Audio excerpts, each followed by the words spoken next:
j'ai vécu un des plus grands moments de solitude qui, je pense, a forgé mon rapport à la maladie. C'est que mon neurologue est rentré tout penaud dans ma chambre, regardait ses pieds et il m'a dit que j'avais peut-être une sclérose en plaques, mais que c'était pas sûr. Je pense qu'il voulait me donner de l'espoir.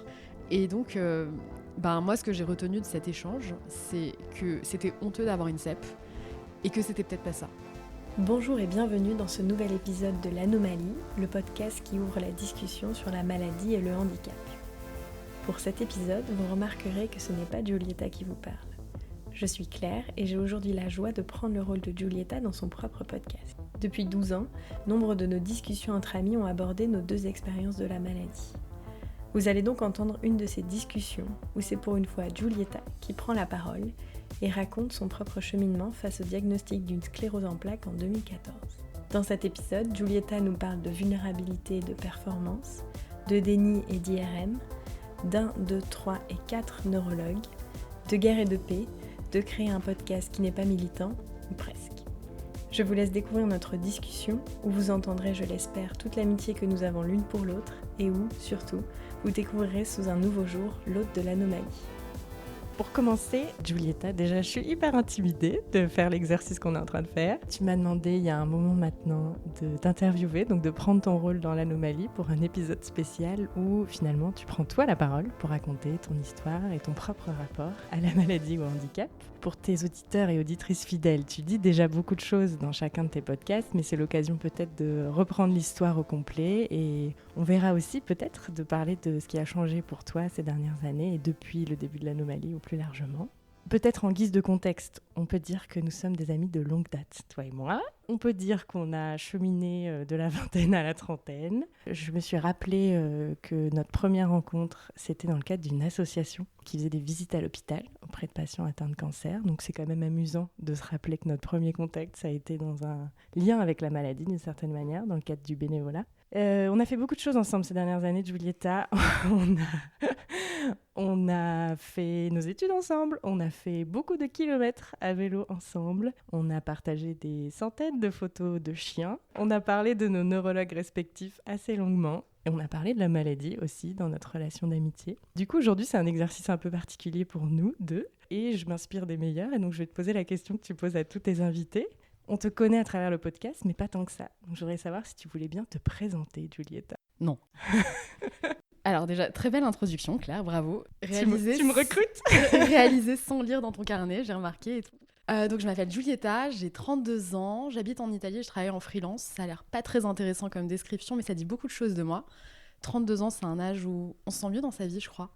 Où on réfléchit beaucoup, on chemine, et en tout cas, moi, c'est la manière dont je me sens beaucoup plus apaisée. J'habite en Italie, c'est aussi structurel de ma personne, parce que c'est la chose la plus courageuse que j'ai faite dans toute ma vie, de partir habiter en Italie, et j'ai la chance de pouvoir parler italien tous les jours, ce qui est quand même très beau et ça fait sens avec mes origines. Et je travaille en freelance. Je pense que c'est important de le dire parce que j'ai un petit problème avec la contrainte. Et donc j'organise mon temps comme je le souhaite, je choisis mes clients. Et aussi ça m'a permis de vivre 1001 expériences qui ont été très belles.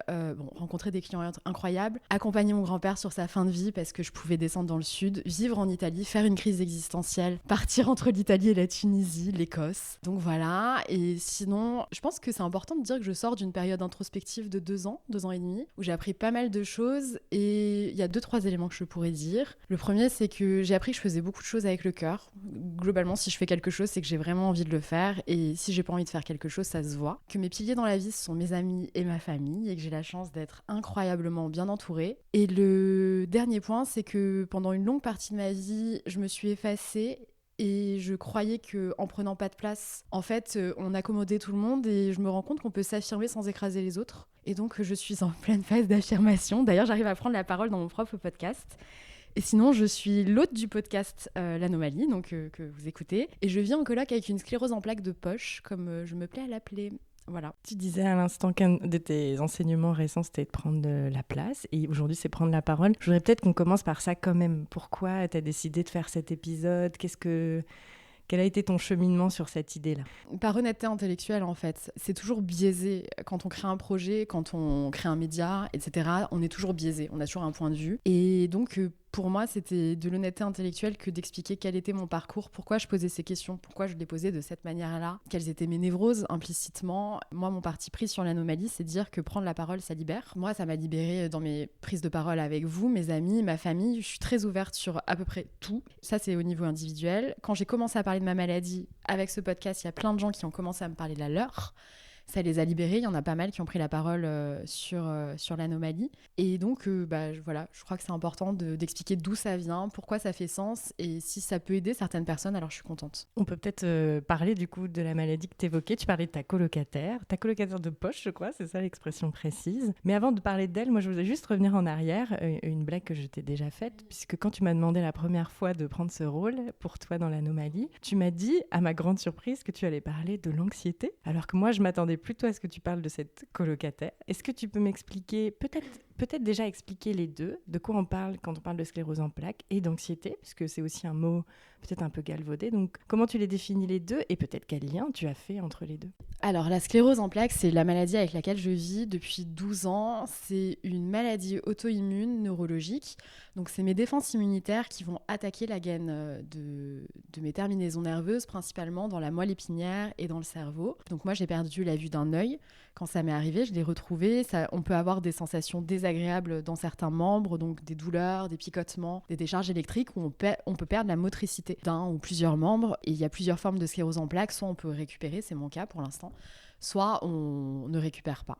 Donc c'est une forme dite plus agressive. L'anxiété, comment la décrire ? L'anxiété, moi je dirais que c'est des lunettes. C'est un peu comme la dépression, mais différemment. C'est des lunettes qu'on a et qui perturbent notre vision du monde en permanence. Et donc tout est perçu comme étant difficile, anxiogène. Moi j'ai l'impression que j'arriverai jamais à faire les choses ou que je suis pas assez forte pour les faire. J'ai toujours été anxieuse, mais je crois que jusqu'à mes 17 ans, donc c'est l'âge où j'ai quitté ma maison, j'ai eu la chance d'avoir un environnement extraordinaire avec ma mère et mon beau-père où on pouvait beaucoup parler. Donc mon anxiété, elle ne se développait pas parce que j'avais un environnement où je parlais avec eux et où tout coulait en fait. Et c'est quand j'ai commencé à habiter seule que j'ai dû apprendre à la gérer et là, ça a été plus compliqué. Et donc l'anxiété est objectivement la personne... Enfin, je vis plus avec mon anxiété qu'avec ma sclérose en plaques. Pourquoi est-ce que je voulais parler de mon anxiété, pas de ma sclérose en plaques ?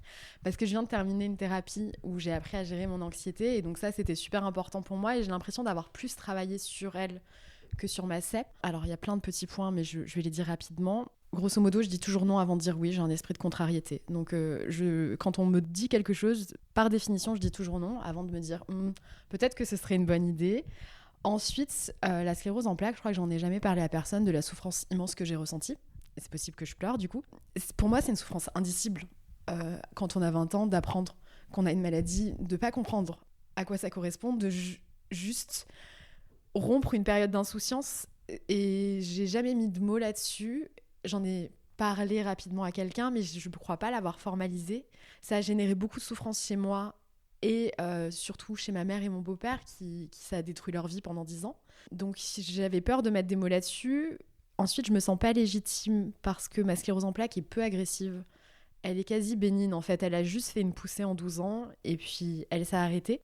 En réfléchissant seule, je me suis rendu compte que cet argument était erroné puisque ça a eu un gros impact sur moi pendant toute ma vingtaine et que j'ai mis beaucoup de temps à réussir à en parler. Ne pas oser parler, c'est tout l'inverse de ma posture de base. Et le dernier élément, et ça c'est suite à une discussion avec un ami qui m'est très cher, c'est qu'en fait j'ai pas envie de me montrer comme vulnérable parce que j'ai un sens de la performance assez développé et que je veux toujours faire croire que je réussis tout et que j'y arrive et de donner le change et honnêtement du coup accepter que je suis vulnérable et qu'il y a des trucs difficiles, ça me fait peur. Mais bon, je fais cet exercice avec plaisir avec toi. Oui, et puis accepter, ça prend beaucoup de temps en fait finalement. Il y a plein de phases, t'en parles souvent avec tes invités, de différents moments et rapports à la maladie. Tu as évoqué là déjà ton rapport à cette CEP, on va l'appeler comme ça, ou la colocataire. Il y a un élément d'histoire que tu as rappelé, c'est que tu l'as su très jeune, tu l'as su à 20 ans et assez brutalement, du peu que j'en sache.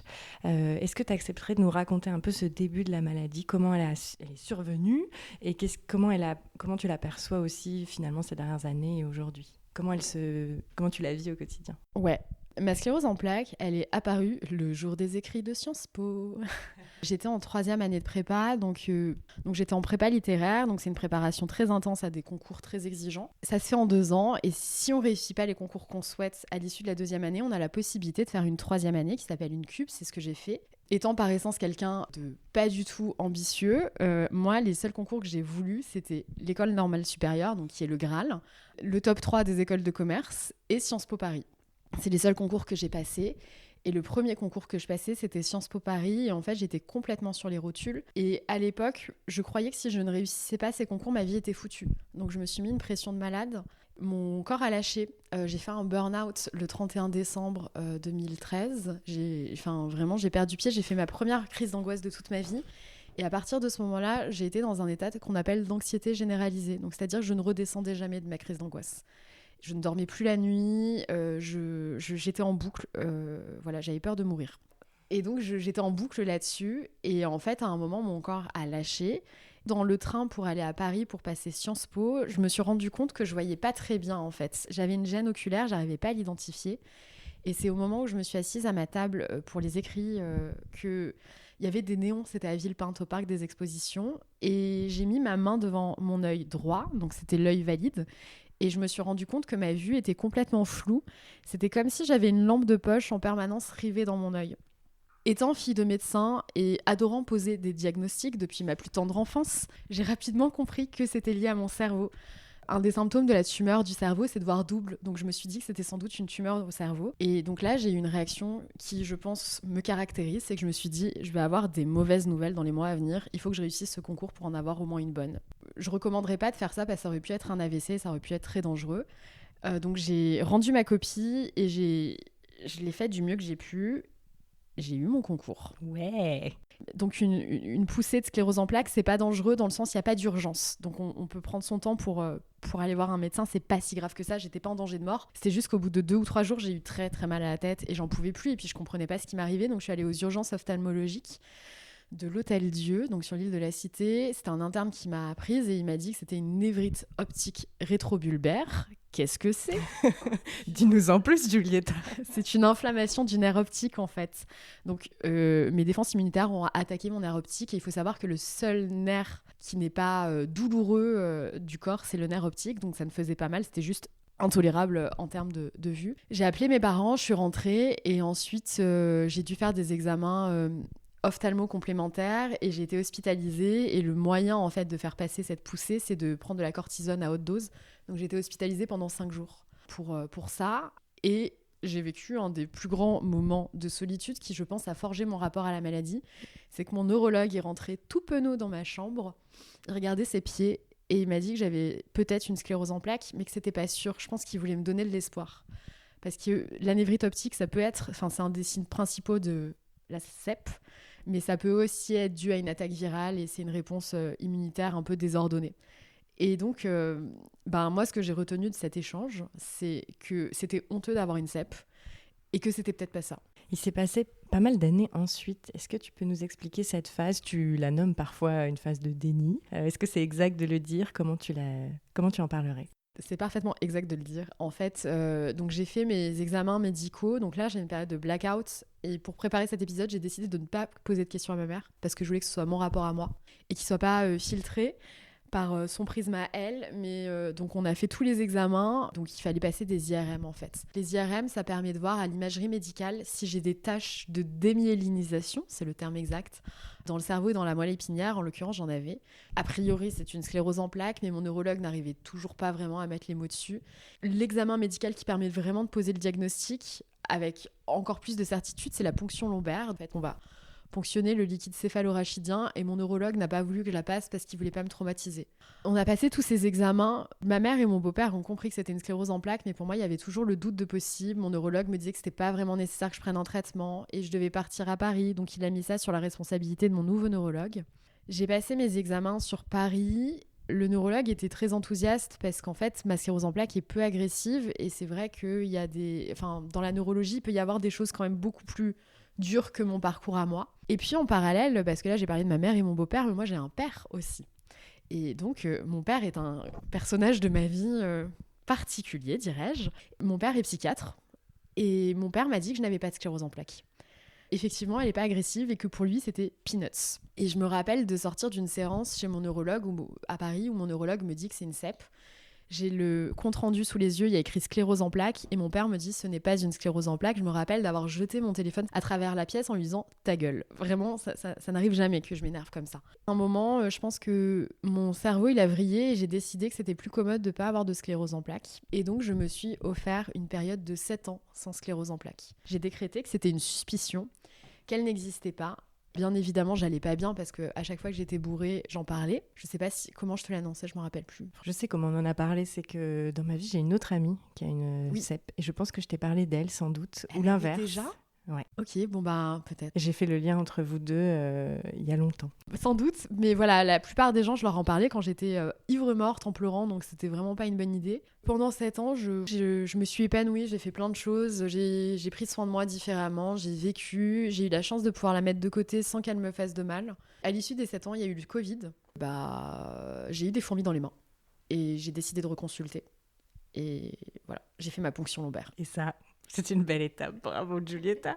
Tu as évoqué ton premier neurologue, puis un deuxième neurologue. J'ai l'impression que tu en as eu plus que 4 au total. Ça me donne envie de parler avec toi du rapport aux médecins et au monde médical. On a parlé du premier et de son étonnante incapacité à donner un diagnostic, alors qu'il me semble que souvent, la sclérose en plaques apparaît assez jeune dans la vie, donc il a probablement eu d'autres patients à peu près de ton âge. Mais peut-être parlons des autres et de ce rapport au neurologue ou au médecin plus globalement. Qu'est-ce que tu en retiens aujourd'hui, peut-être sous l'angle aussi de conseils et de manières pour l'aborder? C'est une question aussi de temps et de disponibilité. Il faut rencontrer plusieurs médecins si on ne se sent pas à l'aise avec le premier. Moi, le mien, il disait oui, mais non sur la question du traitement. Il s'est déchargé sur un autre neurologue parce que j'allais à Paris, etc. Le deuxième neurologue, c'était le docteur Depaz à Pitié-Salpêtrière, était incroyable, mais en fait, je pense qu'il était surchargé. Il était trop cool. La seule fois où j'ai pensé refaire une poussée, il m'a répondu par mail, etc. Mais c'est vrai que les consultations allaient très vite. Et quand on est un peu brûlé par la vie, c'est difficile en fait de construire son rapport à la maladie avec des consultations de 20 minutes. C'est une consultation par an en fait. Donc tu as 20 minutes pour revoir ton rapport à la maladie, éventuellement pour apprendre une mauvaise nouvelle, etc. C'est compliqué. Troisième neurologue, elle était bien, mais moi j'ai besoin de réconfort et j'ai besoin de douceur et de tendresse. Et en fait, tendresse avec un neurologue, on s'entend, hein. Oui, bien évidemment. Mais voilà, en fait, elle m'a pourri parce que j'ai arrêté pendant 7 ans d'aller voir un neurologue. Donc elle a eu raison dans l'absolu, mais bon, il y a des manières de faire. Et en fait, moi, ce qui m'a décidé à consulter ailleurs, c'est que j'ai pas eu les résultats de ma ponction lombaire. En fait, elle les avait jamais reçus. J'ai dû attendre 2 mois. Donc c'était 2 mois pour attendre un diagnostic. Alors que les résultats étaient disponibles dans la semaine et elle l'a pas relancé parce que je pense qu'elle avait pas de secrétaire médical. Donc elle a eu du mal à gérer en fait tous ces flux-là. Ce que je comprends, mais moi je me suis dit j'ai besoin d'avoir plus de proactivité. Et donc c'est ton ami qui consultait à la Fondation Rothschild et donc j'y suis allée et la Fondation Rothschild est spécialisée je crois sur tout ce qui est tête, cou, cerveau, neurologie et ils ont d'excellents neurologues. Ils ont tout un dispositif d'accompagnement des patients et il fallait juste une lettre d'adressage de mon médecin généraliste. J'y suis allée. J'ai fait la rencontre du docteur Moulinier. Pour lui, les consultations durent toujours 20-30 minutes, mais on rigole beaucoup. On sourit énormément. Je peux poser toutes mes questions. Là, j'ai demandé si je pouvais arrêter mon traitement. Je me suis pris un non, mais au moins j'ai pu demander. On en a beaucoup ri. Et moi, c'est ça dont j'ai besoin, en fait. Je sais que les sujets sont difficiles, etc. Il le sait aussi. Mais on comprend comment se parler l'un à l'autre. Dans ses comptes rendus, il est émerveillé que je voyage en Italie. Et c'est une relation humaine, en fait. Et c'est ça que je recherche. Et à Rothschild, on a la chance d'avoir une infirmière qui nous accompagne, à laquelle je peux poser mes questions si j'ai peur, si j'ai quoi que ce soit. Donc ça, c'est chouette. Et j'avais fait une formation sur ma maladie, ce qui m'avait permis de me rendre compte que je n'avais pas envie d'échanger avec des gens qui ont une sclérose en plaques. Est-ce que tu peux expliquer pourquoi tu n'as pas voulu aller dans cette voie-là ? Donc c'était une formation, on était 10-15. Moi j'ai mis 10 ans, non un peu moins 8 ans à former mon rapport à la maladie. Et c'est un rapport où la chose qui prime, c'est mon intégrité. C'est que j'aille, alors pas bien dans un sens de performance étonnamment, mais que je sois à l'équilibre. Je peux pas être polluée par les émotions des autres. Quand je suis allée à cette formation, il y a eu plusieurs personnes qui acceptaient pas leur maladie et sans les juger, parce qu'il n'y a pas de jugement, en fait, je me suis dit que c'était pas possible. Et autant je peux le faire, parce que je le fais dans l'anomalie, avec des gens qui n'ont pas ma maladie, autant avec des gens qui ont la même chose que moi, c'est trop dur. Ça me fait trop mal. Oui, et puis tu es quelqu'un de très, très empathique, donc tu reçois aussi très intensément une émotion, et là, l'émotion des autres, c'est effectivement d'être avec d'autres malades qui ont parfois la même maladie, mais d'une version beaucoup plus intense, qui est mon cas aussi. Je comprends tout à fait la difficulté à échanger dans ce cadre-là. Il y a aussi une question de légitimité, c'est que j'ai honte. T'en parlais au tout début. Tu te sens pas légitime, pas légitime avec ta coloc, comme si elle était moins bonne ou pas à la hauteur des autres, comme si dans ce cas-là on pouvait pas en parler et qu'on n'avait pas l'espace. Ah bah si, alors elle est ultra bonne parce qu'elle m'embête peu, donc ça c'est trop cool. Plutôt sympa, ouais. Ouais, on a trouvé un rapport, enfin moi je la personnifie ma maladie, c'est vraiment j'en parle dans un épisode qui n'est pas encore diffusé sur la dépression, c'est un petit personnage j'ai plein de personnages dans ma tête, et c'est un des personnages omniprésents, donc pour moi c'est la Giulietta dysfonctionnelle, ma CEP. Et donc, elle a son espace. Enfin, vraiment, j'ai trouvé un équilibre. Je lui donne de la place, mais pas trop. C'est un numéro d'équilibriste. Parce que, étant très anxieuse, tout peut péter à tout moment. Et donc, je fais vraiment attention à préserver mon équilibre. Échanger avec des personnes qui ont des choses plus graves que moi, c'est pas si compliqué. On s'est connus à Cheer Up. On allait voir des jeunes qui avaient un cancer, qui étaient à l'hôpital, etc. Ça, il n'y a pas de souci. Moi, ce qui était dur avec moi, c'était les gens qui étaient en colère. C'était les gens qui étaient dans une forme de déni, mais qui était différent du mien. Et où, pour l'avoir vécu, moi, le déni, je savais qu'il se faisait mal. Et en fait, j'avais un peu envie de leur dire, parlez-en à un professionnel de la santé mentale. Vous verrez, à un moment, ça ira mieux. Mais ne vous imposez pas cette douleur-là. Et d'un côté, c'est très normatif comme position, parce que c'est pas à moi de décider comment ils veulent vivre les choses. Et ce qui m'a semblé le plus sain pour l'ensemble des parties prenantes, c'est de ne plus retourner à ces rencontres pour pas secouer les gens comme des cocotiers et les laisser cheminer tranquillement, voilà, et que moi je me préserve. Ça me semble sage, effectivement, mais ça reste une façon aussi de se documenter sur la maladie, d'aller à la rencontre de patients, donc c'est peut-être une expérience à faire et puis sentir si c'est quelque chose pour soi ou pas, en fait, dans son propre rapport à la maladie. Est-ce que je peux juste dire... Tu peux tout dire, Giulietta. Il y a d'autres manières de faire. Moi, il y en a 2 qui m'ont grave permis de cheminer. Il y a eu Cheer Up. On allait voir à l'hôpital des jeunes qui étaient atteints d'un cancer et on les aidait à réaliser un projet... Le postulat de cette association, c'est de dire que lorsque un adolescent ou un jeune adulte a un cancer, on ne lui parle plus de ses projets, on lui parle seulement de sa maladie. Et donc nous, notre but, c'est de leur permettre d'avoir une vision long terme. Je pense que je peux le dire, je vais faire mon mea culpa. Claire, j'y suis allée dans une perspective éminemment individualiste à la base. C'était que je voulais... construire mon rapport à la maladie en me confrontant à d'autres personnes malades. Je n'ai jamais parlé de ma maladie en séance ou quoi que ce soit, j'ai toujours été très droite, mais j'ai énormément appris avec eux et j'ai appris en chambre d'hôpital qu'on pouvait continuer à vivre avec la maladie et j'ai des souvenirs de 2 jeunes qui avaient des étoiles dans les yeux et qui étaient sincèrement contents qu'on vienne. Alexandre, j'ai fait sa première et sa dernière chimio et c'était super émouvant. Et Léon, il me parlait de son chat qui s'appelait Diode. Son papa, il avait dessiné tous ses tatouages sur un tableau, tout ça. Et en fait, il avait une riche vie, malgré la chambre d'hôpital, etc. Et donc moi, ça m'a permis de me dire que je pouvais avoir mal, je pouvais être en guerre ou en colère contre tout ça, mais je pouvais aussi avoir des joies. Donc ça m'a rééquilibrée. Et le deuxième truc qui, moi, m'a aidée, c'est d'enregistrer les autres. Et ça m'a permis de cheminer énormément. Je voulais revenir un tout petit peu en arrière. Tu as parlé de ton neurologue et tu as évoqué un exercice un peu particulier des rendez-vous de neurologie, c'est le compte-rendu. Tu as dit que ton neurologue se réjouissait que tu ailles en Italie. J'ai réagi parce que c'est peut-être quelque chose qu'on ne sait pas quand on ne consulte pas des médecins spécialistes, c'est la longueur et l'intensité de ces comptes rendus. Et je voulais te parler plus globalement des rituels de rendez-vous avec les neurologues. Et je voulais ouvrir notre sujet préféré à toutes les deux, c'est les IRM et les examens médicaux. Ça me semble être un moment particulier, une obligation dans son suivi, mais qui est à chaque fois une expérience dont on a pu parler toutes les deux. Je suis intéressée que tu nous redises un peu. Dans le cas d'une maladie, on a des suivis réguliers pour voir si la maladie évolue ou pas et pour éventuellement adapter le traitement. Donc dans le cas de la sclérose en plaques et d'autres maladies neurologiques, souvent c'est l'IRM. Pour décrire rapidement, c'est un espèce de tunnel, on peut le dire. Oui, pas loin du tunnel de la mort d'ailleurs, pour certains d'entre nous. Je suis claustrophobe, c'est une horreur. Et donc on est allongé sur une table qui est plus ou moins enfoncée dans le tunnel, pourrait-on dire, en fonction de la zone à investiguer. Donc malheureusement pour moi, donc la tête ça passe, mais le dos... donc je suis assez profond dans ce tunnel-là. Et pour que les images soient stables, de qualité, on va caler notre corps avec divers dispositifs qui vont nous empêcher de bouger. Et donc, étant claustrophobe, c'est l'enfer. Moi, j'ai plusieurs rythmes dans mon année. C'est la rencontre avec le neurologue qui est biannuelle.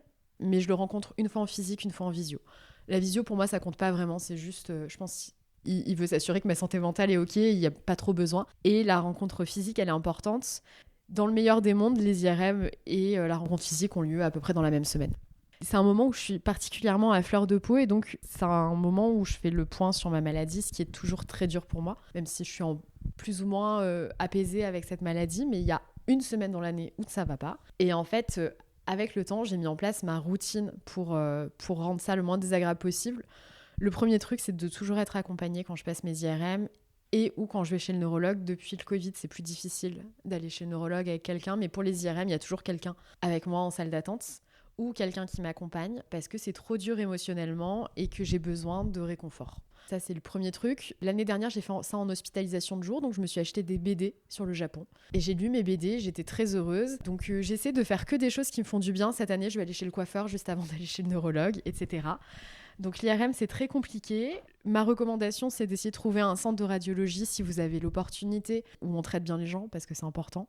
Moi, je me suis fait maltraiter et ça m'a traumatisée pour de nombreuses années. Et maintenant, je suis obligée de prendre un quart de Lexomil pour passer mes IRM. Je m'en passerai. Et après, la rencontre avec le neurologue, c'est vraiment un moment où on fait le point ensemble. Et effectivement, je ne relis pas tant que ça les comptes rendus, mais quand je les lis, je me dis « Ah, il m'a vraiment écouté ». Oui, il y a souvent des détails dans mes propres comptes rendus, il y a des détails qui me font beaucoup sourire. Je t'en révèle un, parce que c'est une question que j'aurais te poser. Dans mon dernier compte rendu, mon neurologue précise que je pratique la méditation de pleine conscience, puisque c'est recommandé pour ma maladie. C'est un sujet que je voulais ouvrir avec toi. Tu as expliqué que tu étais sous traitement, tu suivais ton traitement, mais parfois nos spécialistes, médecins spécialistes, nous recommandent d'autres choses qui ne sont pas des médicaments. Qu'est-ce qu'on t'a recommandé à toi ? Est-ce que tu as mis des choses en œuvre à part les médocs et cachetons ? Ouais, le premier truc qu'on m'a recommandé, et ça j'ai adoré à la Fondation Rothschild, j'avais déjà mis en place une psychothérapie. Si vous avez un diagnostic ou si vous avez un diagnostic, etc., moi je recommande vraiment de faire une psychothérapie à un moment. Alors on va pas parler que de la maladie pendant la psychothérapie, mais ça permet vraiment d'apaiser pas mal de choses. Si vous pleurez à chaque fois que vous évoquez votre pathologie ou votre handicap, a priori, c'est cool d'en parler. Ensuite, les autres choses qu'on m'a recommandées, c'était une pratique sportive. En fait, un des meilleurs moyens de lutter contre la fatigue chronique, c'est d'avoir une activité physique. Moi, ma CEP, elle est quand même relativement peu intrusive. Je peux avoir des activités physiques. Et donc, j'ai fait pas mal de yoga. C'était un point commun que nous avons, du pilates. Puis un jour, je me suis lancée dans l'escalade. Et je me rappelle que mon neurologue avait des étoiles dans les yeux quand je lui ai dit. Parce que, en fait, l'escalade, c'est un des meilleurs sports pour la CEP. Ça permet de travailler, pas son élongation, le fait, tu sais, de s'étirer. Et en fait, visiblement, la CEP a tendance à tout contracter, donc ça, c'est super, et ça permet de travailler son équilibre. Je pense que ça veut aussi travailler pas mal le cerveau, parce qu'il faut avoir une stratégie pour grimper et pour bien placer son poids sur les prises, etc. Donc ça m'a tellement motivée que mon neurologue me soutienne là-dedans et qu'il soit à fond, que j'ai vraiment inclus le sport plus dans ma routine de vie. Et maintenant, je fais toujours de l'escalade et j'ai introduit le pole dance. J'ai hâte de voir la réaction de mon neurologue quand je vais lui dire, parce qu'il va être là genre « mais c'est incroyable !» Mais oui, et donc ça a un aspect bénéfique, je pense, sur le plan physique et sur le plan psychologique surtout, parce que ça permet de réduire l'anxiété. Et pour les activités physiques, en fait, c'est pas obligé de faire des trucs de bourrin. Moi, j'ai la chance de pouvoir encore le faire, mais ne serait-ce qu'aller marcher, faire, alors pas des postures de yoga, mais des étirements, des choses comme ça permet déjà de soigner son rapport au corps. Oui, on découvre aussi avec ces spécialistes toutes les autres dimensions finalement. Là, tu parles du sport, tu parles du bien-être psychologique ou de la santé mentale même. Ça me donne envie d'ouvrir le vaste sujet avec toi du rapport à la maladie, mais plus exactement de tout ce qu'il change par ailleurs. Au-delà du suivi médical, de ce qu'on peut faire de bien pour soi, il y a beaucoup d'épisodes où tes invités racontent que ça a changé plein d'autres dimensions de leur vie, parfois très positivement, parfois peut-être moins. Je ne sais pas si on peut dire que ça donne des leçons de vie, mais en tout cas, ça réoriente quelque part la vie. Comment tu le perçois de ton point de vue ? Vaste question, n'est-ce pas, Giulietta ? Après une traversée du désert assez longue, je me suis rendu compte que rien n'était grave dans la vie. C'est pas que je suis nonchalante, c'est juste que c'est pas grave. Payer ma TVA en retard et avoir des arriérés et devoir payer plus, bon ben, est-ce que c'est... Oui, c'est grave, je vais payer plus. Ok, est-ce que ça mérite que j'en fasse une maladie ? Au sens littéral, non. Il y a plein de trucs comme ça où, en fait, c'est pas grave les choses. Dans mon rapport aux gens, surtout, c'est que je refuse d'avoir dans mon environnement des personnes qui ont un impact négatif sur moi. Et maintenant, j'ai monté plein de petits murs. Et donc, c'est une espèce de grande auberge espagnole quand on est sain. Et j'accepte les gens et je suis ravie de passer du temps avec eux. Mais les personnes qui me semblent avoir une influence négative, c'est non, en fait. Parce que comme je disais, moi, je fais un numéro d'équilibriste tout le temps. Je peux pas avoir des personnes qui me font... qui me respectent pas, etc. Donc, par exemple, j'ai posé quelques barrières avec mon père. Donc voilà, je pense que c'est la principale leçon de vie que j'ai eue. Oui, si, j'en ai une autre, c'est que ça m'a réconciliée avec mon corps. Moi, j'ai une adolescence un peu compliquée où j'étais plus ronde que maintenant. Je pense que j'avais une dizaine de kilos en plus, mais je suis pas très grande. Et mon père me disait que j'allais devenir obèse. Et je pense que j'avais un peu des troubles du comportement alimentaire. Je me suis jamais fait vomir, mais je mangeais compulsivement. Principalement quand j'étais en contact avec mon père, donc CQFD. Et donc, j'étais en guerre. Enfin, pour moi, mon corps, il était moche et je pouvais rien en faire. J'étais pas bonne en sport. Pour gérer à la fois mon anxiété et ma CEP, je me suis mise à faire du sport et à avoir des sensations qui étaient trop belles par le biais du sport.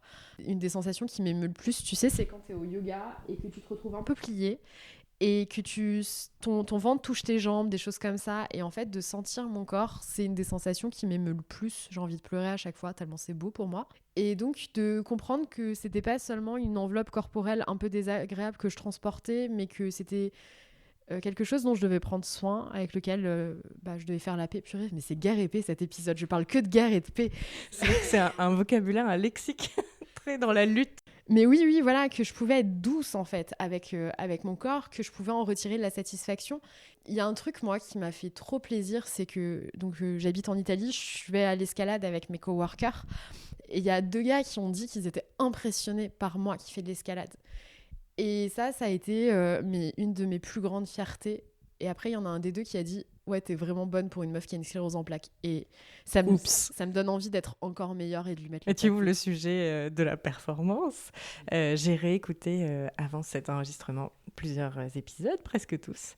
Et beaucoup de tes invités, beaucoup de femmes invitées, ont abordé ce sujet. Peut-être un avant-après diagnostic ou avant-après expérience de la maladie, sur le fait de performer, d'être hyper exigeant avec soi, et que la maladie vient perturber cette lecture qu'on a de soi, nous rend vulnérables. Tu utilisais ce mot tout à l'heure. On ne va pas rentrer dans une explication sociologique de pourquoi les femmes sont plus concernées par ce sujet. Je ne voulais pas te demander forcément d'expliquer ça, mais plutôt, super, il faut s'apaiser, se laisser plus d'espace, essayer de contrer cette exigence permanente. Mais comment on fait concrètement ?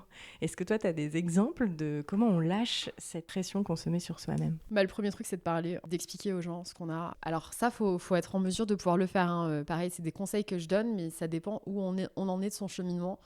Mais le fait de dire, moi, j'ai cette maladie, j'ai tel symptôme, etc., déjà, de 1, ça ouvre la discussion. Et puis, ça permet de choisir ses alliés aussi. Encore la guerre. Décidément. Non, mais c'est vrai, parce que tout le monde ne va pas faire preuve d'empathie. Il ne faut pas avoir une vision idéaliste des choses. Il y a certaines personnes qui vont pas comprendre ce qu'on dit. Il y a certaines personnes qui vont rien en avoir à faire.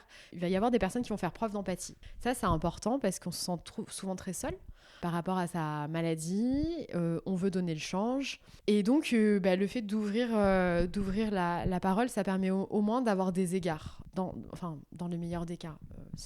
En tout cas, ce qu'on souhaite. Donc ça, c'est le premier truc. Sur la performance, je pense qu'il y a un truc qui est compliqué, c'est d'accepter les signes de son corps et de son esprit. Alors, je pense que la méditation, tout ça, ça peut aider. Moi, la psychothérapie, ça m'a beaucoup aidée.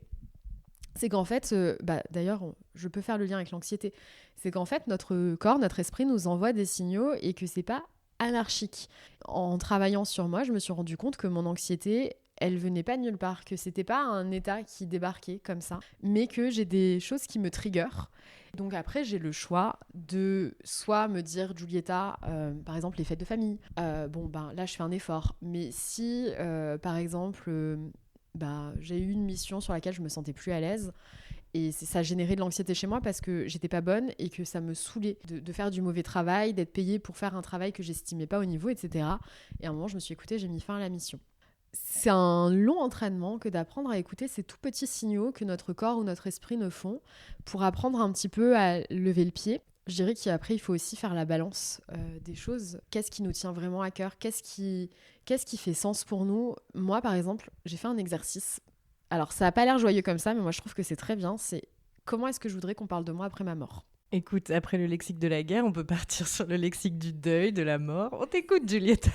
Eh ben, moi, j'ai envie qu'on dise de moi que je suis gentille. Je m'en fous qu'on dise de moi que je suis intelligente, que je suis belle, que je suis brillante, que j'étais bonne dans mon travail. Ce que j'ai envie qu'on dise de moi, c'est que je suis une safe place à qui on peut parler, que je suis de bonne écoute, que je suis gentille et que je rends service. Et donc, une fois qu'on prend les choses par ce prisme-là, ça aide pas mal à faire des choix. Et donc, effectivement, il fut un temps, moi, je rêvais de rentrer au BCG, d'être consultante ultra classe. Puis à un moment, je me suis dit, mais qu'est-ce qui me fait plaisir foncièrement ? Donc voilà, un dernier truc, c'est que, donc, on va reparler de mort, mais quelque part, être malade, découvrir qu'on a un handicap, c'est un memento mori. C'est de se dire qu'on est faillible, que c'est pas pour toujours qu'on va aller bien.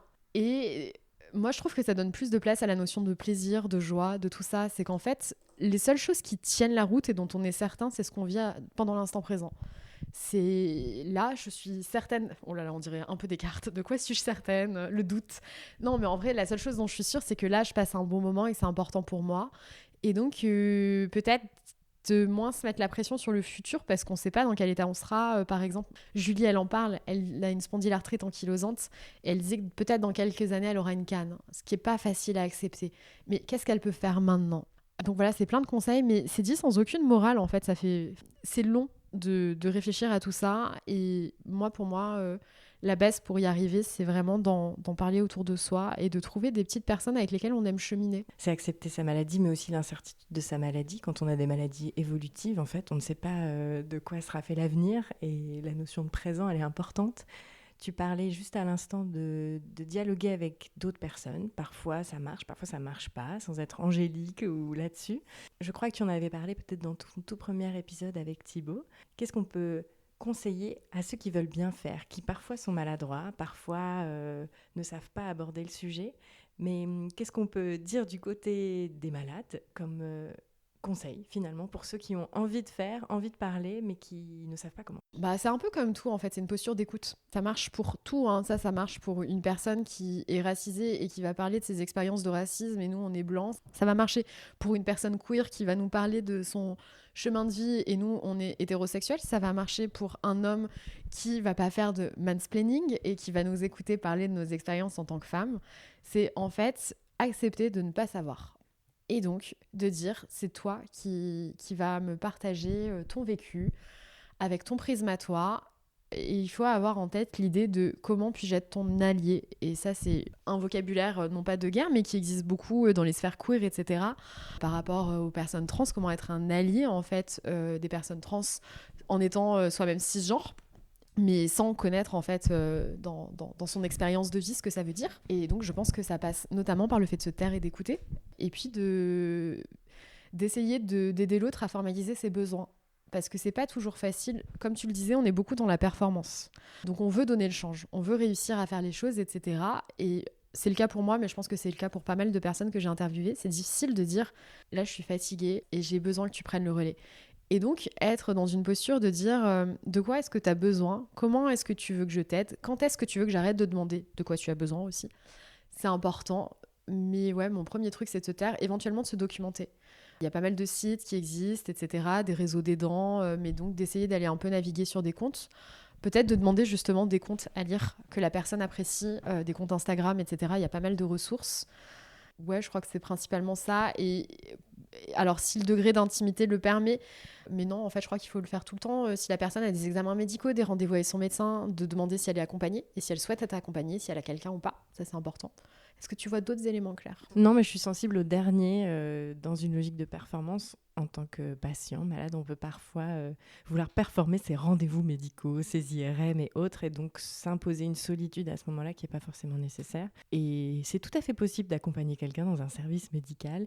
On ne peut pas rentrer dans l'espace IRM pour des raisons d'ondes évidentes, mais en revanche, on peut finalement vraiment être auprès de l'autre. Il y a parfois un réflexe de repli sur soi, mais aussi d'isolement, en fait, dans ces moments, alors que, on le disait tout à l'heure, mais ça peut être des moments très vifs sur le rapport à sa maladie, et notamment quand ça ne se passe pas bien, quand l'environnement hospitalier ou médical n'est pas bienveillant. Je trouve que c'est des moments de vulnérabilité très particuliers, Et donc s'entourer à ces moments-là. Et puis faire ce que l'autre propose, en fait. Tu l'as dit plusieurs fois là, mais de quoi on a besoin du point de vue du patient ou du malade, c'est important aussi de pas présumer de ce qu'on doit faire pour l'autre. Exactement. Je crois que ça fait partie des accords Toltec de ne pas Oh, présumer. dis donc. Oui, en fait, ne pas présumer, ne pas, parce que ça, c'est aussi super désagréable quand les gens sont là et pensent qu'on est en sucre. Non, en fait, il faut laisser l'autonomie à l'autre. C'est super important. C'est Arnaud qui en parle dans l'épisode que j'ai enregistré avec lui, donc qui n'est pas diffusé. Mais il est en situation de handicap. Ça a un impact notamment sur sa motricité. Il se déplace souvent en fauteuil roulant. Et en fait, il y a des gens qui l'aident, mais sans son consentement, qui vont bouger son fauteuil, des choses comme ça. C'est horrible. Et donc moi, c'est à un niveau moindre, mais voilà, je suis pas en sucre, je peux faire les choses, etc. C'est une posture que mon beau-père a pas mal eu avec moi, alors avec tout son amour et sa mignonnerie, mais de me dire, Giulietta, tu peux pas faire un travail à responsabilité, faut pas que tu sois stressée. Mais bien sûr, je peux faire un travail à responsabilité, c'est juste qu'il faut pas que je travaille avec des cons. Mais enfin, tu vois, il n'y a pas de problème. Bien sûr que je peux avoir des responsabilités, il faut juste que je sois alignée, en fait. On a pas mal parlé de l'évolution de ton rapport avec ta colocataire, de la découverte de cette pathologie, du déni, de la reprise en main du suivi médical, de tous les autres aspects de ta vie que ça a touché. Aujourd'hui, t'en es où là-dessus et qu'est-ce que t'as des réflexions ? Je pose la question alors que j'ai la réponse. Est-ce que t'as des réflexions en cours sur parler de sa maladie ou parler plus globalement au-delà de l'anomalie ? Est-ce que tu as des projets en lien avec ce statut quelque part de patient ou de malade ? Ah pardon, oh oui. Oui, j'ai fait une question beaucoup trop longue. C'est vraiment un métier ce que tu fais, Giulietta. Ma question était beaucoup trop longue. Est-ce qu'on peut dire aux auditeurs le contexte qu'on a très mal dormi cette nuit ? C'est le 1er janvier, donc on s'astreint à cet exercice avec peu de sommeil et insuffisamment de caféine pour ma part. Déjà, moi je tenais à dire que ce podcast, il m'a sauvé plein de fois. Il m'a sauvé plusieurs fois dans des moments où j'étais vraiment perdue. J'ai vécu des choses compliquées sur les 2 dernières années et demie qui ont été... J'ai vécu des choses violentes, je crois qu'on peut le dire. Et ma santé mentale, est partie en couille plusieurs fois. Enfin, je me suis sentie... Alors non, j'ai jamais pensé à des choses du type suicide, etc. Mais il y a eu beaucoup de moments où dans ma vie, je ne savais plus qui j'étais. Je ne savais plus où j'allais. J'étais vraiment perdue, ça n'a rien à voir avec la maladie. Alors, on est plus sur un prisme santé mentale, mais il y a eu un moment où je pense que j'étais abattue par la douleur pour plein de sujets et sans avoir des bases solides en fait. Donc, on est juste à la dérive. À chaque fois que je me suis sentie comme ça, j'avais des épisodes qui attendaient et qui n'étaient pas montés parce que j'allais pas bien. Et il y a l'épisode de Jean, notamment sur la cyclothymie et le TDAH, dont j'ai repris le montage après un moment qui a été compliqué. Pour moi, le lendemain d'une mauvaise nouvelle. J'étais persuadée que cet épisode, il était nul. Et quand je l'ai écouté, je me suis rendu compte que Jean se confiait beaucoup à moi et que c'était très beau. Je sais plus où je voulais aller, mais juste, voilà, ce podcast, dans des moments où j'étais perdue, m'a sauvée. Et ce qui est très beau dans toute cette histoire, c'est que ce podcast, pour moi, c'est un autre personnage dans ma tête, mais c'est moi. Enfin, c'est moi qui l'ai créé, etc. Et donc, je trouve que c'est une très belle métaphore de me dire que j'ai des outils pour petit à petit revenir à la rive tranquillement. Et donc, en fait, moi, j'ai une grosse réflexion sur, effectivement, la parole, le fait de parler, de verbaliser, dans quelle mesure ça nous fait du bien. Je m'en rends compte, pas que sur les sujets relatifs à la maladie, mais très souvent, on garde pour soi des sujets qu'on estime honteux, qu'on estime ne pas pouvoir dire aux autres, etc. Et c'est la pire chose qu'on puisse faire, en fait, que de garder du secret, de pas expliquer les choses, de pas les dire. Il faut pas avoir honte, il faut pas avoir peur, il faut avoir confiance en l'autre. Ça, c'est nouveau dans ma vie. Confiance. Et donc, je me rends compte que la parole libère et je viens de terminer donc, une thérapie de 6 mois en thérapie comportementale et cognitive avec une psy extraordinaire qui, elle aussi, m'a sauvée parce que je faisais des crises d'angoisse très violentes dans des transports à l'arrêt. Je faisais de la claustrophobie très sévère quand les bus étaient arrêtés au feu rouge. Bref, chacun sa vie. Ce qui malheureusement arrive souvent pour des bus. Oui, donc je faisais beaucoup d'angoisse. Et... Bon, bref, c'était un moment compliqué dans ma vie et j'ai vu cette thérapeute qui m'a sauvée Enfin, m'a sauvée. Je pense que je me suis sauvée moi-même en allant la consulter. Mais en tout cas, son écoute, son humanité m'ont fait énormément de bien et je me suis vraiment rendu compte qu'elle me faisait travailler. Mais c'est moi qui ai travaillé, etc. Et j'aime beaucoup cette idée, en fait, d'accompagner les gens dans leur cheminement. C'est quelque chose qui me parle. Et donc, à quoi est-ce que ça me fait penser ? Soit il y a la thématique du patient expert, dont Julie a parlé et que je trouve très belle, de pouvoir former soit des patients à leur propre maladie, soit des professionnels de santé. Moi, ça me plairait plus ces professionnels de santé, pour être honnête. Mais de faire en sorte qu'on soit dans un cadre plus humain et bienveillant. plus doux, parce qu'en fait, on a besoin de douceur. Un autre lexique qui apparaît. La douceur, la bienveillance, l'humanité. Mais oui, c'est ça la conclusion après toute cette guerre. Non, mais c'est vrai. En fait, on a besoin de douceur, d'humanité, de bienveillance, etc. Et donc, j'ai envie d'insuffler ça. Et après, j'ai aussi pensé à devenir... Enfin, j'y pense, psychologue. Mais bon, ça, c'est plus long terme parce que ce serait une nouvelle aventure professionnelle. Enfin, mon point, c'est de dire que dans son rapport à la maladie, on n'est pas nécessairement figé dans une posture de victime, entre guillemets, mais qu'on a aussi plein de ressources qu'on peut mettre à disposition des autres. Et moi, la ressource dans laquelle je m'épanouis le plus, c'est l'écoute. Aujourd'hui, parler, mais... Oui, et il y a peut-être une dimension, je ne sais pas si le mot militant c'est le bon, mais en tout cas, tu évoquais, là, tu vois, dans tes réflexions sur le patient expert, tu pensais aux professionnels de santé, au monde de la santé. On a parlé longuement des bonnes expériences avec des médecins, mais aussi on a évoqué les mauvaises, peut-être plus rapidement d'ailleurs, mais c'est souvent le cas dans les parcours des personnes que tu as interviewées. Peut-être que c'est une autre étape de son rapport à la maladie, mais c'est aussi d'avoir envie de faire bouger des lignes et de faire bouger les lignes de manière plus systémique, notamment dans la reconnaissance de la maladie, la reconnaissance des différentes formes de handicap et le monde médical, qui, de mon point de vue, est toujours une frontière immense entre ceux qui sont dedans et ceux qui ne sont pas dedans, et qui est dur à casser, qui est dur à faire bouger. Oui. Alors, ça me fait penser. Donc, je me suis fait une feuille de route sur ce podcast parce que j'essaie d'être une personne structurée, organisée. Et donc, j'ai défini ce qu'était le podcast. Et donc, vraiment, l'entête de ma feuille de route sur la saison 2, c'est « L'Anomalie n'est pas une communauté militante ». Moi, je suis toujours très clairvoyante sur tout. En fait, c'est tout le contraire de ce que j'ai dit au début de l'épisode. Bien sûr que je suis biaisée, bien sûr que j'ai un point de vue et des valeurs. Et à la fin de cette saison, je me rends compte que j'ai une forme de militantisme. Il y a deux axes.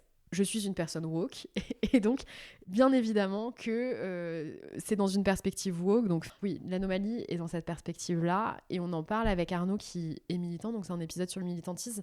Moi, je me considère comme semi-valide. Je veux pas prendre la parole et occuper tout l'espace là-dessus. Enfin, tout l'espace. Je veux pas occuper beaucoup d'espace ou être tête de... Enfin, comment dire... je me sens pas à l'aise de dire oui, oh là là, c'est très difficile ma vie, parce qu'en vrai, j'ai mon handicap, il est reconnu sur le plan administratif, mais dans ma vie, je suis pas limitée. Donc, ce que je peux être, c'est une alliée. Et donc, contribuer à donner à la parole. Et donc, moi, mon axe sur lequel je me sens le plus à l'aise, c'est sur la santé mentale, la prise de parole, etc. Et en fait, j'ai eu un gros revirement il y a un mois, sur la question du militantisme. C'est que je me suis rendu compte qu'on pouvait pas porter un projet comme celui-ci sans être militante. Parce que j'ai posté un appel à témoins il y a un mois et que j'ai eu une vingtaine de retours de personnes, parmi lesquelles la moitié ou plus parlaient de violences sexuelles. Et c'est à ce moment-là que je me suis rendu compte que les violences sont interconnectées. Les violences médicales ou les violences sur les personnes en situation de handicap, elles peuvent aussi être liées à des violences sexuelles, qu'on peut abuser de personnes qui sont en situation de faiblesse, quelle que soit la forme de cette faiblesse. Donc, ça fait lien avec la situation de la maladie, du handicap, etc. On ne peut pas juste dire « Tiens, je donne la parole » sans avoir une forme de militantisme. Donc oui, ça devient petit à petit militant. Et voilà, mon dernier axe, c'est celui de l'inclusivité, parce que, donc je l'ai dit, je suis une personne plutôt féministe. Là, j'ai été confrontée à des témoignages de violences sexuelles, etc. Je me suis posé la question de brûler le patriarcat et de devenir très en colère par le biais de ce podcast. Et en fait, je me suis dit que c'était pas du tout ma posture, et que moi, je voulais être douce, humaine, bienveillante, et que ma volonté, c'est d'inclure le plus possible les hommes, parce que en fait, les hommes sont aussi touchés de plein fouet par tout ça. C'est une très longue digression, mais qui a un sens clair. J'ai du mal à recruter des hommes pour parler dans le podcast. Les hommes ne prennent pas la parole. Sur cette saison, les rares hommes qui ont pris la parole, c'est sur le TDAH. Mais dès qu'on va parler d'un handicap plus lourd, etc., c'est plus compliqué. Quand j'ai passé mon appel à témoins, il n'y a qu'un seul homme qui m'a contacté pour 19 femmes. Donc il y a une inégalité. Et je pense pas me tromper en disant que le handicap, la maladie, touche à peu près de manière équivalente les hommes et les femmes. Ce qui fait qu'il y a toute une branche de la société qui ne peut pas parler librement de ces sujets-là à cause d'injonctions sociales. Et moi, ma posture, c'est de dire que tout le monde a droit à la parole, qu'on se sentira mieux, et que c'est aussi un moyen de lutter au service des choses qui me sont chères. Donc, pour moi, bref, la prise de parole a un sens. Oui, et cette prise de parole, elle a peut-être la particularité d'être une prise de parole très intime. Et on en revient toujours à cet intime qui est politique, en fait. Dès qu'on va rentrer dans le cœur des sujets, oser donner le détail de ce qui se passe dans son corps, de ce qui se passe dans un rapport à un monde médical, c'est en fait déjà décrire un système et pointer ses faiblesses. Donc c'est aussi une forme de militantisme de fait, puisqu'on parle de l'intime. Et qu'on ose dire des choses qui restent souvent non dites par les hommes et puis plus globalement aussi. Pour rebondir sur l'intime, etc., souvent on a peur de parler de certaines choses parce qu'elles sont dites honteuses. C'est souvent parce qu'on n'est pas dans la norme, en fait, qu'on diffère des gens. Pour moi, les seules choses qui sont vraiment honteuses et qu'on peut avoir envie de taire, c'est des situations où on a mal agi, où on a été mauvais, on a fait du mal à autrui. Quand on a une maladie ou un handicap, on est la majeure partie du temps pas responsable de ce qui nous arrive. Moi, la sclérose en plaques, elle m'est tombée dessus et c'était vraiment pas de chance. Mais ça peut aussi nous arriver suite à un moment où ça s'est mal passé. Je mets un trigger warning, je vais parler de tentative de suicide. Donc avancez 2 minutes si vous n'êtes pas à l'aise sur ce sujet. Mais j'ai échangé avec une personne qui m'a contactée suite à une tentative de suicide. Elle se trouve dans une situation de handicap lourd. Et elle me disait qu'elle se sentait pas légitime, etc. Pour moi, il y a la honte au sens auquel je viens de la décrire ne s'applique pas non plus à elle. Elle a eu un acte dans un moment où voilà, cette perspective de mettre fin à ses jours était la seule valable et elle vit avec les conséquences de cet acte, mais il n'y a pas de honte à avoir, voilà, c'est comme ça. Donc voilà. Oui, on en revient à cette responsabilité thématique de la mort aussi, mais cette responsabilité qu'on se donne à soi-même en tant que malade ou personne en situation de handicap, de devoir tout porter soi-même, seul, et d'être dans la performance de sa propre maladie. Alors que cet espace de vulnérabilité, je dirais pas que c'est une chance, parce que c'est pas correct de dire ça et pas juste, mais en tout cas, c'est un questionnement fondamental qui peut apporter plein de choses positives et c'est ce qu'on entend dans tous les épisodes. C'est plus ou moins dans la douleur physique ou dans la douleur psychique, mais c'est un espace de questionnement hyper humain. Ça m'a frappé en réécoutant tous les épisodes d'entendre ce questionnement, en fait, la place au doute, au questionnement. En fait, je pense que la maladie, le handicap sont des accélérateurs de ces questionnements-là, mais que foncièrement, c'est des questions qu'on devrait toutes et tous se poser. Enfin, je dis pas de penser à la mort. À la mort, à la guerre. Notez bien, il faut penser à la mort et à la guerre régulièrement. Concrètement, on a tous les mêmes limites physiques. On va tous, toutes et tous, à un moment de notre vie, être confrontés à des choses difficiles, à la perte de proches, à notre fragilité à venir, etc. Donc c'est juste que c'est ce qui se passe dans l'anomalie, mais c'est que on évoque ces sujets-là qui sont très humains, mais qui sont universels et que Enfin bref, ça ouvre aussi des perspectives qui sont positives pour moi. Redonner le pouvoir au présent, faire attention à l'autre, lui parler, considérer l'autre. C'est des choses qui sont importantes et qui ont été ouvertes pour moi grâce, entre guillemets, à la maladie, mais qui auraient dû des perspectives qui devraient pouvoir être ouvertes, peu importe les circonstances. Tout à fait, exister dans la vie, même sans ces déclencheurs et tout le poids aussi ou la difficulté que peuvent être certains de ces déclencheurs. Giulietta, pour cet entretien, j'avais préparé plein de petites questions et j'ai posé mes questions, on les a toutes abordées, mais je voulais savoir si toi tu voulais ajouter quelque chose. Est-ce qu'il y a des points dont on n'a pas parlé ou des choses qui te viennent un peu en guise de conclusion peut-être ? Pourquoi l'anomalie s'appelle l'anomalie ? Ah tiens, j'ai pas noté, c'était une excellente question. J'avais pourquoi tu continues l'anomalie, mais tu as déjà répondu. Donc pourquoi l'anomalie s'appelle l'anomalie, Giulietta ? Est-ce que tu es prête à parler de sociologie de la déviance ? Avec plaisir, Giulietta. Moi, je sais pas si c'est ton cas. Longtemps cru que j'étais pas dans la norme pour plein de raisons. Je pense avec mon corps qui était un peu plus rond, parce que je réfléchissais beaucoup, parce que j'étais dans une famille monoparentale, dans une famille sicilienne où tout le monde était marié, enfin plein de trucs comme ça. Et je croyais que c'était pas bien de pas être normale. Enfin vraiment, je croyais que c'était nul. Et puis en première année de prépa, il y a Tanguy Cornu, donc mon professeur de sociologie, qui a abordé la thématique de la sociologie de la déviance. Et j'en parle parce que peut-être que ça fera du bien à certaines personnes de connaître ces concepts-là. La sociologie de la déviance fait une distinction, alors c'est Durkheim, il me semble, qui fait une distinction entre le normal et le pathologique. Le normal, c'est ce qui se reproduit dans une société avec une régularité statistique. Donc par exemple, au Moyen-Âge, les hommes portaient des pantalons, majoritairement, et les femmes n'en portaient pas. Et donc c'était pathologique si une femme portait un pantalon parce qu'elle sortait de la norme. Mais ce qui est intéressant avec ce concept-là, c'est de se dire que ce qui est normal, ce qui est pathologique, vaut dans une société donnée, à une époque donnée. Ça m'a fait beaucoup de bien. Et je pense qu'il y a 2 réflexions qu'on peut avoir à partir de ça. Une positive, c'est qu'on peut faire bouger la société dans un sens positif en contribuant à faire évoluer ce à quoi ressemble le normal, ce à quoi ressemble le pathologique. Peut-être se dire que plus de choses pourraient être normales en fait et que finalement le pathologique c'est peut-être pas si grave, à condition qu'on fasse pas de mal aux autres en fait.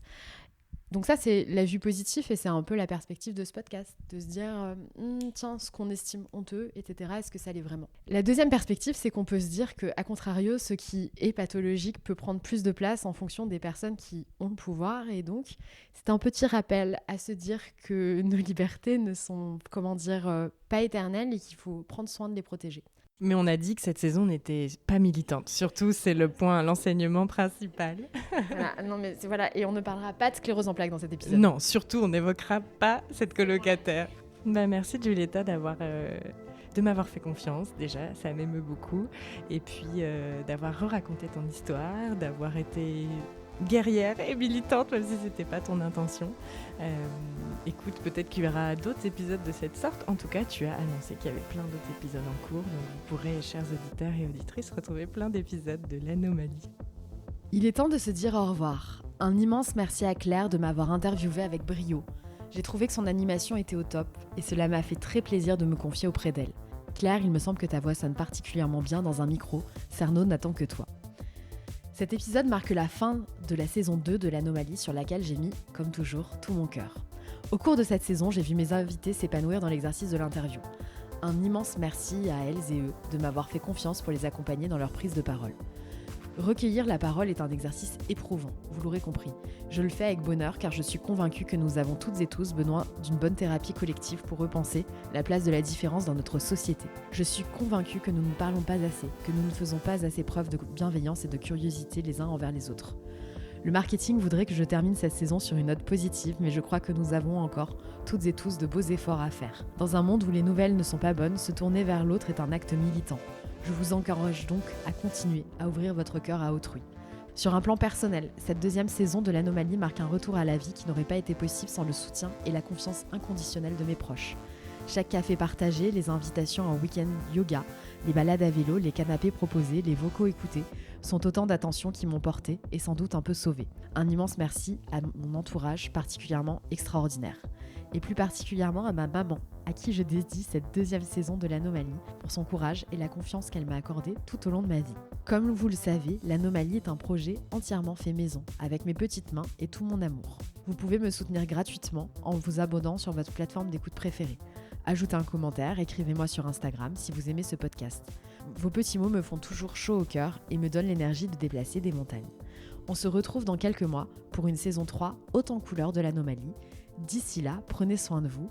Et je vous le rappelle, en grec, philakia signifie bisous bisous. Alors je vous dis philakia et prenez soin de vous.